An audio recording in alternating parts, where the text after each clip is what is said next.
everybody, my name is Rose Santana. I'm currently a research analyst at the Aquatic Ecology and Ecotoxicology Lab at Florida International University. And for the past 3 years, I've been working on studying the effects of metal contaminants in aquatic ecosystems. So specifically, what I look at is changes in fish behavior. I think it's important for us as a society to understand the effects that we have on the animals around us, especially on the aquatic ecosystems that we're so dependent on. For example, copper, which is a heavy metal used in fertilizers here in South Florida, can alter a fish's behavior so they can no longer sense predators or threats around them. And even something, as small as just not being able to sense a predator can lead to certain populations not being able to survive. Honestly, science isn't everything I do. It's almost ironic because I never thought that something could become so ingrained into my life. But I'm surrounded by science all day, whether it's at work, in my free time through citizen science and community science initiatives, or just talking to it about it to my family. Once you start looking at the world through a scientific lens, it's extremely hard to stop. Hello everybody, my name is DeMarcus Robinson. I am a third-year PhD student at UCLA, currently studying atmospheric and oceanic science with a concentration in oceanography. I got my bachelor's degree from Florida A&M University, studying environmental science with a concentration in toxicology, and I'm originally from Atlanta, Georgia. Outside of science and academia, I like to go hiking, I like to play drums, I like to play basketball, I like to cook, and I've started planting plants, so that's another hobby to my list of hobbies. So my discipline of interest is oceanography, more specifically is geomicrobiology. So what that is that I look at microbes at the bottom of the seafloor. How we do that, we go out on research vessels and we deploy different instrumentation to kind of see how microbes at the seafloor are affected by the ocean and the sediment there, or how these microbes affect the seafloor and other organisms there. We also do this stuff in lakes and salt marshes to kind of see how these different environments affect these microbes and vice versa. I wanted to be a scientist. When I was 8 years old, I told my mother I wanted to be a marine biologist, I think before I actually understood the ramifications of what that meant or what it would take to get to that goal. I know one thing that bothered me a lot growing up is the fact that I didn't see myself represented within this field. I never saw any other Black people or, Black women or people of color within this field. So I always kept thinking, well, there's no people that look like me in this field. So is this really a field for me? Should I really be entering this field? Clearly, it's just not for us. And I'm so glad I didn't listen to, myself as a 12-year-old, because I sort of came to the understanding and to the realization that if there was no role models or inspirations for me, I'm just going to become my own role model and inspiration. And it's worked out great. Science has impacted my life in a very positive way. My first internship was in California, so that was my first time coming to California in 2015. And then my second internship was in 2016. I was able to go to Moorea, French Polynesia, to do coral reef research. So that allowed me to kind of travel to different places and meet different people and meet different scientists. And from that, I was able to collaborate and pretty much present my research to different sciences and other institutions. Needs to understand is that if I can do it, you can too. I'm by no means more talented than anybody else is. I'm just very passionate about what I do. And if you have the passion and if you have the determination and the drive, you can make it into this field or any other field, to be honest. It's all about how much of yourself you're willing to put out there and how much work you're willing to put in. And, sometimes it's daunting and sometimes it's extremely tiring because you feel like you have to battle 10 different things at the same time instead of just working on the science. But unfortunately, it is part of the process. And honestly, all it's going to do is make you so much stronger and so much more level-headed. Black scientists matter because we provide a different perspective on different projects and different things.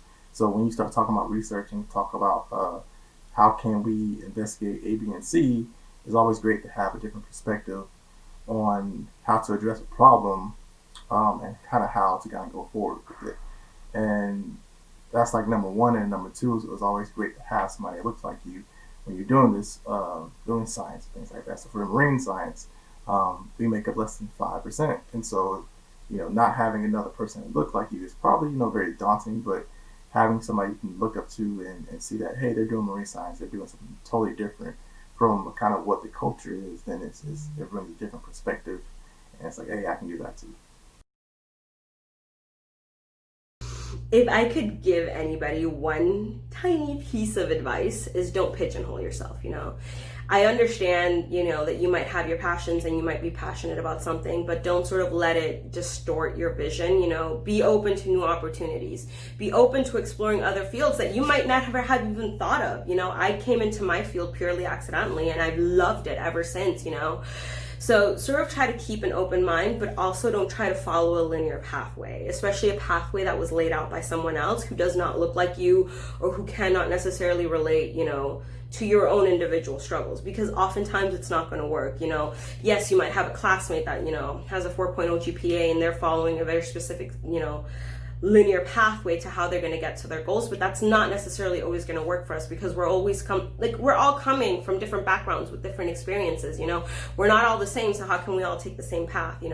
Don't focus too much on trying to do things the way everybody else is doing, and sort of figure out your own path and your own methods, because that's what's going to make you stand out at the end of the day, especially in a field like, for example, marine science that is super competitive. You have to be creative and individual, and that's how you stand out. It's by sort of going against the current. So what do I know today that I kind of wish I knew before? I think one of the biggest things is the fact that I wish I really paid attention in my undergraduate courses, because for me, I was sitting there, I was like, hey, I don't really need this for what I'm trying to do. But then in actuality, my field of study has changed in terms of what I want to do later in life, and I realized I needed these subjects. And so I would say that, as you in these classes, actually pay attention and understand how that can, how can you use these different subjects to kind of better learn what's happening around you in your world. So after I get finished done with my PhD, I plan on being a professor, hopefully at HBCU, that can bring more Black students into marine science, because I think this is a great field, and I've had a great experience so far, and I want other people to have the same experience, and I want to share that experiences with others. Ultimately, one day I hope to be able to use science and research to help influence policies and help regulate the pollution in our environments, because a lot of times, it's the communities that are most affected by pollution and by climate change that have the least amount of input in, how we're actually fighting it and how we're going to regulate these things. So I sort of want to help bridge that gap between the communities that need the help, the science, and the policy in general.